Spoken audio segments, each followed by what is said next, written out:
Bom, um bom dia a todos, que o Mestre Jesus nos inspire, nos dê as condições de bem compreender esse capítulo. Nós estamos abordando o capítulo 5º do Evangelho segundo o Espiritismo, que é dentro do Sermão da Montanha, quando Jesus falou, bem-aventurados os aflitos. Parece que esse mês todinho nós abordamos esse capítulo 5º do Evangelho segundo o Espiritismo, porque ele é um dos mais longos do Evangelho. E tem diversas abordagens aqui no nosso Evangelho, que Kardec organizou muito didaticamente para a gente compreender bem. Então, quando se fala de aflições, é algo que parece soa para a gente como um sofrimento, uma coisa terrível.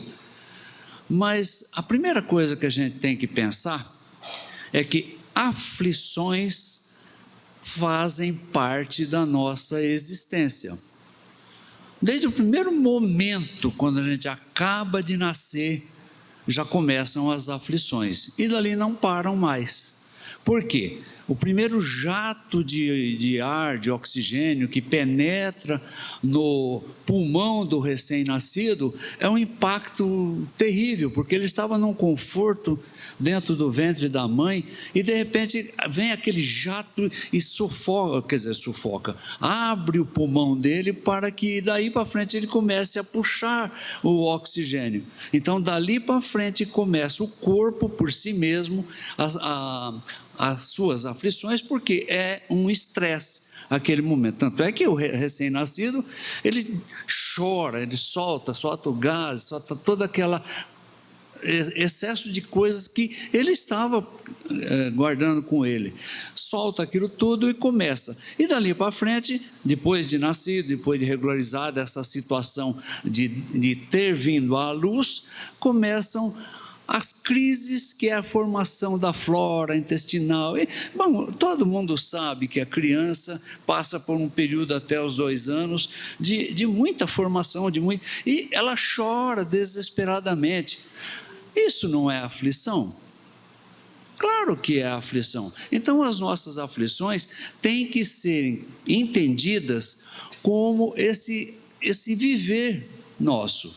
Aí daí para frente a gente começa a administrar a nossa vida, aquele recém-nascido começa a administrar a vida, ele já tem as suas ideias de brincadeira, até ele ir para a escola, vai para a escola lá, então ele vai se libertando, mas todas as obrigações aqui são submetidos, a que nós somos submetidos, todas essas obrigações geram um estresse, uma aflição. A tarefa da escola dá uma aflição, porque eu tenho que cumprir, eu tenho que estudar, eu tenho que fazer aquilo. Então, a aflição é inerente à existência. A gente tem que pensar nisso. Mas quando, nesse capítulo, ele foca diversas situações de aflição. Uma das aflições que nós estamos abordando agora nessa semana é a questão das mortes prematuras, perdas de entes queridos e aquele vazio do berço da criança que se foi. Então é uma aflição terrível para as mães, para os pais, obviamente.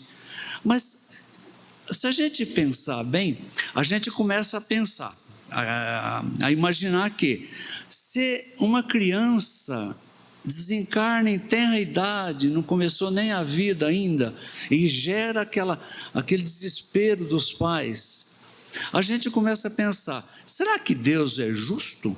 Será que Deus não poderia levar um que já esteja muito vivido, que já não tem mais a força para um trabalho, ao invés de levar uma criança que tem todo o futuro pela frente? Então, o primeiro pensamento que nos vem à mente é esse. Mas por que vem esse pensamento? Porque o nosso raciocínio está limitado a uma existência da Terra. A gente só pensa numa existência, do berço ao túmulo. A gente não é capaz de introjetar nos nossos pensamentos, no nosso raciocínio, a ideia de espírito. Nós somos espíritos. A gente estuda tanto isso, não é verdade? A gente estuda tanto essa questão do espírito, reencarnação, volta, diversas existências, mas quando a gente passa por aflição, parece que isso fica relegado a um segundo plano e as nossas preocupações se concentram única e exclusivamente naquele aspecto momentâneo, aquele aspecto do momento.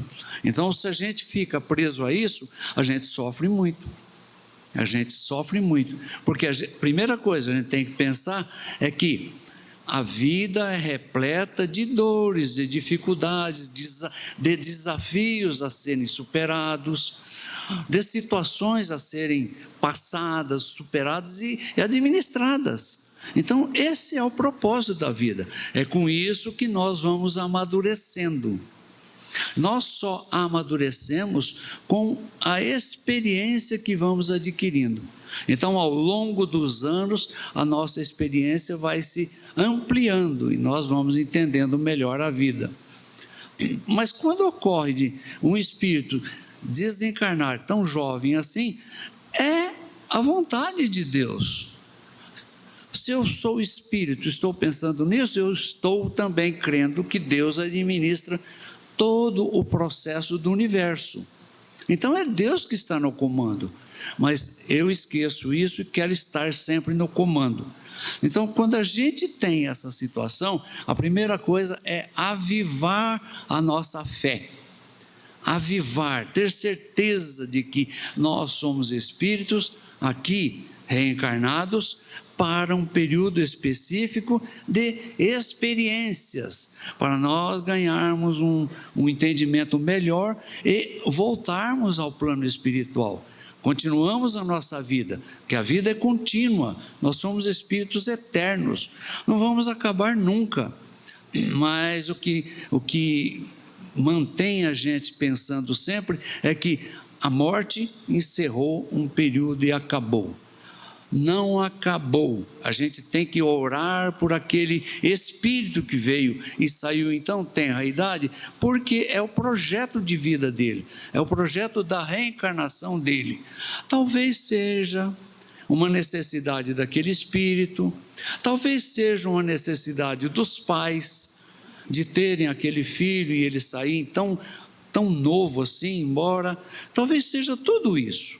E também tem um aspecto que a gente precisa pensar, porque a vida é repleta de situações, o nosso livre-arbítrio vai trabalhar a vida toda, nós vamos tomar decisões, e será que a gente tomaria sempre decisões corretas? Então a gente precisa pensar que em aquele espírito saindo tão cedo para o plano espiritual, talvez ele esteja protegido de uma decisão que ele iria tomar nessa reencarnação prejudicial a ele, prejudicial à sua evolução espiritual.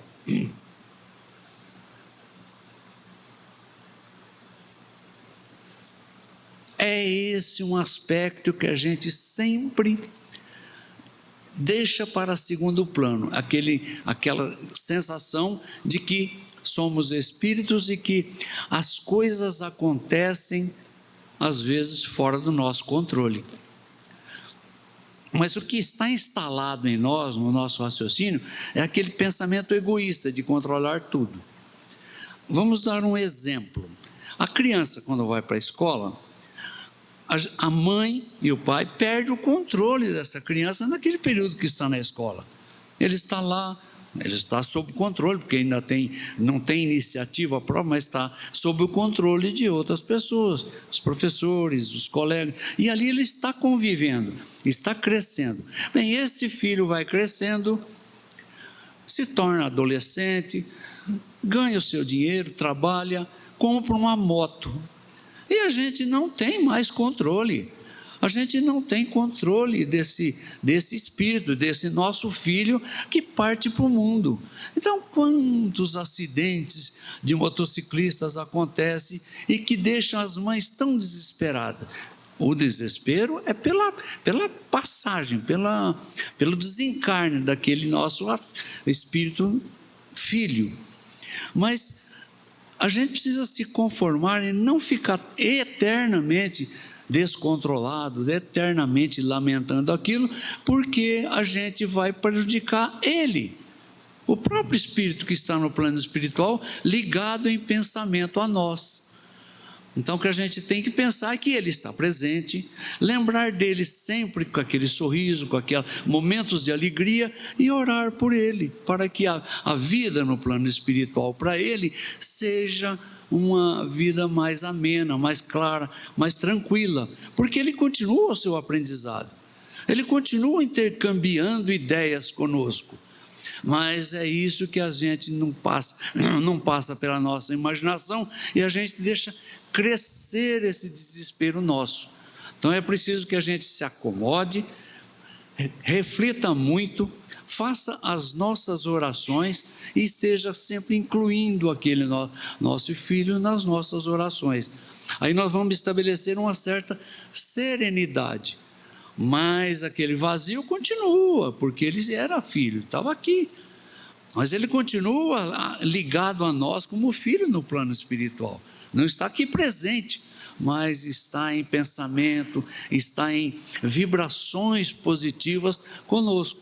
Então a gente tem que estar sempre pensando dessa forma, assim ameniza muito os nossos sofrimentos. Há situações na nossa existência, nesse nosso plano terreno, na materialidade, que leva as pessoas, às vezes até, o desespero é tanto que leva as pessoas a cometer o desatino do suicídio. Eu gosto sempre de citar um evento que aconteceu na história da humanidade, das Américas, quando em 1929 houve aquela queda brusca na Bolsa de Valores de Nova York.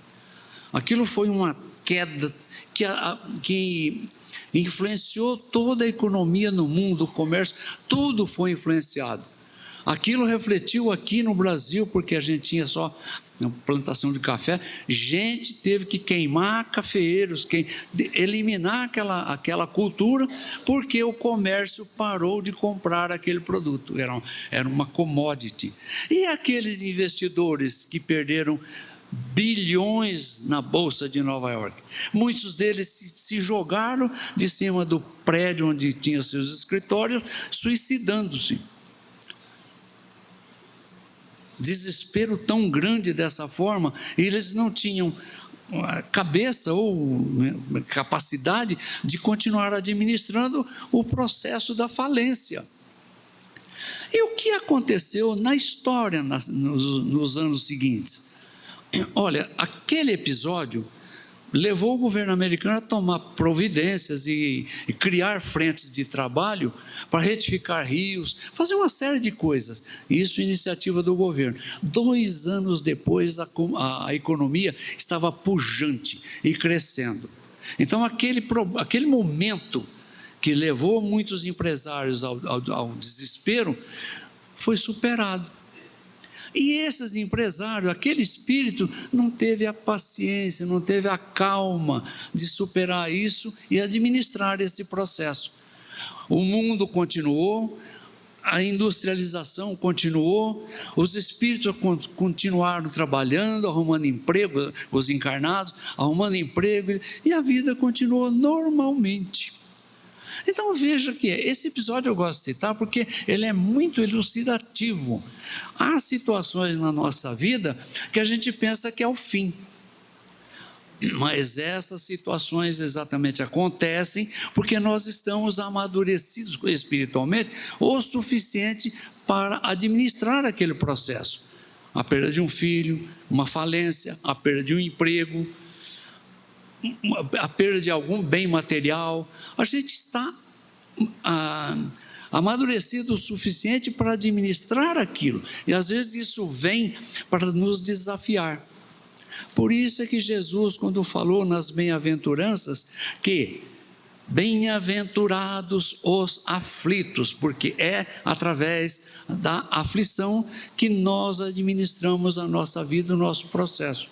É através dela, porque o que é a aflição? é a preocupação, é o estresse de ter que tomar uma decisão. E na tomada de decisão vai funcionar o nosso livre-arbítrio. Se nós tivermos o equilíbrio que a doutrina nos propõe, estudar, meditar, orar, e entender que a vida não é só esse momento aqui da terra, a gente vai administrar bem, porque nós estamos amadurecidos o suficiente para administrar aquele evento, aquele acontecimento, e isso passa. O que faz com que a gente às vezes desespere essa sensação de egoísmo que a gente tem. A gente tem um certo egoísmo que embota a nossa visão espiritual e deixa a gente simplesmente preocupado em administrar o processo terreno. E aí qualquer coisa que foge ao nosso controle nos leva ao desespero. Então nós, para sermos bem-aventurados, como propôs Jesus, entendendo que bem-aventurado é feliz. Eu tive a aventura de encontrar uma solução, eu tive a felicidade de encontrar uma saída para aquele problema. Isso é ser bem-aventurado. E os aflitos são bem-aventurados quando eles entendem isso e administram bem o processo que os levou à aflição. Então as aflições fazem parte, são necessárias para a nossa evolução espiritual e não vai sair nunca da nossa existência. Aí a gente começa a pensar,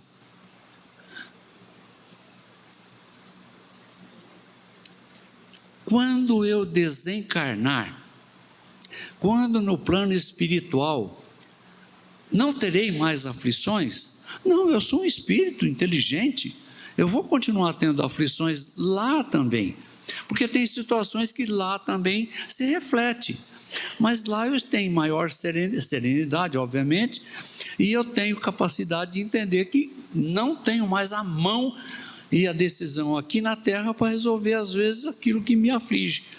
O espírito está lá, a sua família continua e às vezes um ente querido seu toma um rumo que não é o melhor e ele se desespera. Quer dizer, nós, se estivéssemos no plano espiritual, nos desesperamos. O que a gente tem que fazer no plano espiritual? Falando de nós espíritos que estamos aqui agora, mas lá, a gente precisa orar por aquele ente querido, concentrar nele aquela energia positiva e ajudá-lo a administrar aquele processo que ele enfrentou. Então os espíritos também no plano espiritual têm as suas aflições.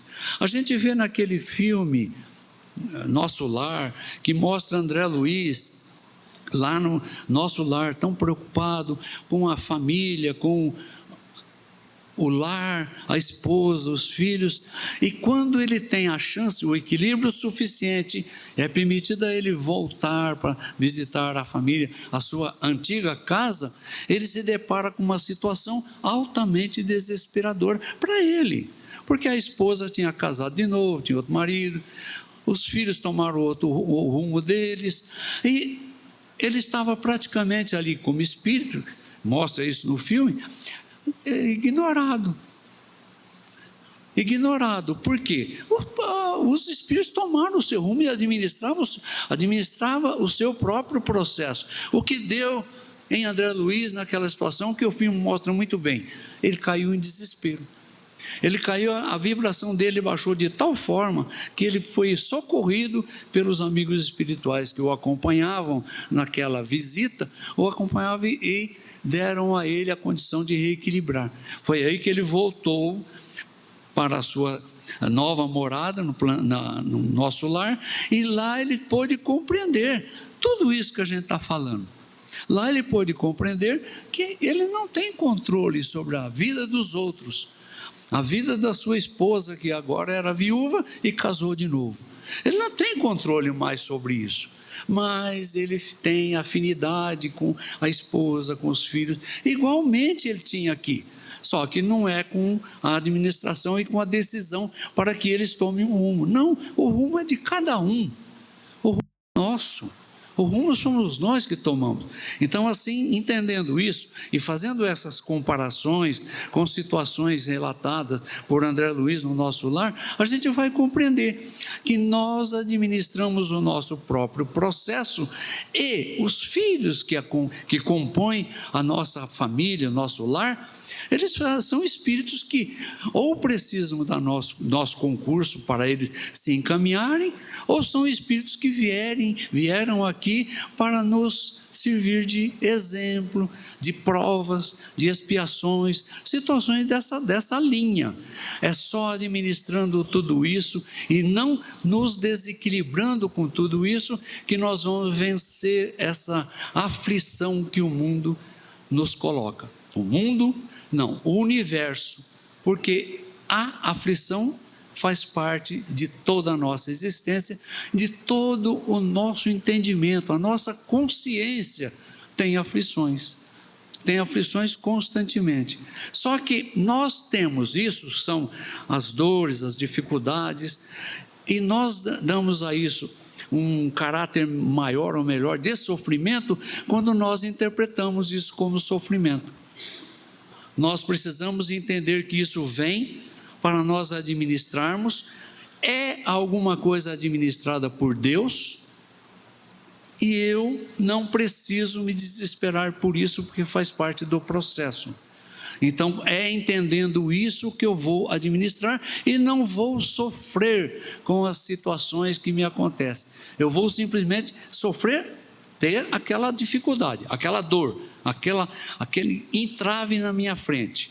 Mas eu só transformo isso em dificuldade, em sofrimento, quando eu me encaixo no sofrimento, quando eu me considero vítima constantemente. Não, eu não sou vítima, eu sou o autor do meu processo evolutivo. Então é isso que eu preciso entender. Aqueles empresários que se jogaram de cima dos prédios, dos escritórios em Nova York, eles não são vítima. Aquilo aconteceu, foi um acontecimento que era para eles administrarem. Os outros vieram, os que não se desesperaram daquela forma, administraram o processo e a vida continuou. Quantas vezes a gente vê isso? É só a gente observar os acontecimentos terríveis que acontecem na Terra, os terremotos, as coisas horríveis, os vulcões, as coisas. E aí? Passa, desencarna muita gente, mas depois a vida se equilibra, se harmoniza e continua. Então, se a gente não pensar como espírito eterno, a gente não vai sentir que vai continuar aquilo e vai harmonizar. Então, essa harmonia que existe, tanto no sofrimento, nas dores, nas dificuldades, como na felicidade, nós vamos conseguir, estudando a doutrina, estudando o Livro dos Espíritos. A questão 920, fiz questão de trazer o Livro dos Espíritos por causa dela. A pergunta que Kardec faz ao Espírito, o Espírito mensageiro, o Espírito que deu esse esclarecimento: a felicidade é possível no mundo, na Terra? Ele falou assim: a felicidade é relativa na Terra. Então a resposta do Espírito é muito clara, é relativa. Essa relatividade depende da minha interpretação. Então há momentos felizes, há momentos que eu estou administrando aquilo com equilíbrio e há momentos que eu estou desesperado. Aí sim, aí eu estou sofrendo, aí eu estou em sofrimento. Mas é preciso que eu me reequilibre, faça as minhas meditações, volte para sempre elevar o meu pensamento, sintonizar a espiritualidade e fazer as minhas orações. É isso que eu preciso fazer quando eu não tenho muito controle das coisas. Deus está no controle. Que o Mestre Jesus nos inspire sempre com essa linha de raciocínio do Espírito.